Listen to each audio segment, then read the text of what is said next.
Призывники из Коми, которые проходят службу в военных частях Москвы и области, получили подарок к предстоящему празднику 23 февраля. Сегодня им предоставили возможность напрямую пообщаться с родителями по видеоконференц-связи из постоянного представительства региона в столице страны.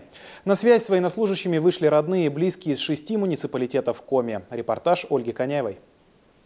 Привет, мама, папа. У нас все хорошо. Я и смотрю, набрал вес там. 8,5 килограмм прибавил. Да, серьезно? Молодец, молодец. Родители Дмитрия Варламова за своего сына не переживают. В военкомате им выдали сим-карты. Каждый вечер общаются по телефону. А недавно еще и сами съездили в часть. Увиденным остались довольны. Парень, он самостоятельный, с малых лет спортсмен. Баскетболом он занимается. Закончил университет и после этого пошел служить. Их там 10 человек, которые вот командиры нахваливали, они все с высшим образованием. 10 призывников из Сыктывкара проходят службу в Центральном морском отряде. Заместитель командира части в прямом эфире передает родителям спасибо за воспитание настоящих защитников Отечества. Каждый из них – лучший военнослужащий части. Это отличники боевой подготовки, это прекрасные спортсмены. И мы видим одно, что у вас непосредственно в республике налажена система воспитания, система допризывной подготовки. Именно ваши военнослужащие являются на данный момент в нашей части, но я думаю, со мной согласятся и командиры других частей, они являются костяком именно среди военнослужащих по призыву. Но я надеюсь, что многие из них изъявят желание проходить службу по контракту в нашей части. 6 муниципалитетов Коми сегодня вышли на связь с призывниками. Защитники Родины волнуются. Мамы теребят платочки и вытирают слезы радости. Все передают тебе большой-большой привет, даже Сашка Широков. Тетя Валя была. Ага. Спасибо, Миша. Отцу привет передавай.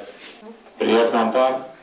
Поздравляю тебя, папа, с наступающим 23 Тебя тоже, сынок, с 23 февраля. Я тебя очень люблю очень маму. Спасибо, что вы пришли на эту встречу. Поздравляю вас с 23 февраля. Желаю вам крепкого здоровья. Спасибо, чтобы была у вас служба легкая, веселая, чтобы с юмором вы были. Не расстраивайтесь, главное, улыбайтесь, чтобы у вас был всегда позитив. Мы гордимся вами, мы вас очень любим, и мы вас очень-очень ждем домой. Всем вам желаю счастья и здоровья.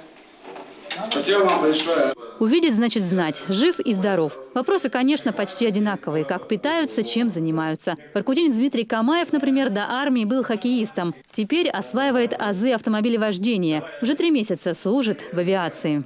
Сейчас стажируется на технику. То есть у нас водитель БЦ категории. Стажируется на автомобиле. На спецавтомобиль, чтобы служить на аэродроме. Осенний призыв в Коми – это больше 1800 новобранцев. Служат в основном в Западном военном округе. На Северном флоте 140 человек отправились в Калининград. Армия – открытое пространство, говорят в военкомате. И такие видеоконференции, как для служащих, так и их родителей – большая моральная поддержка. Так и ждать, и служить легче. Ольга Коняева, Владимир Шишкунас, телеканал «Юрган».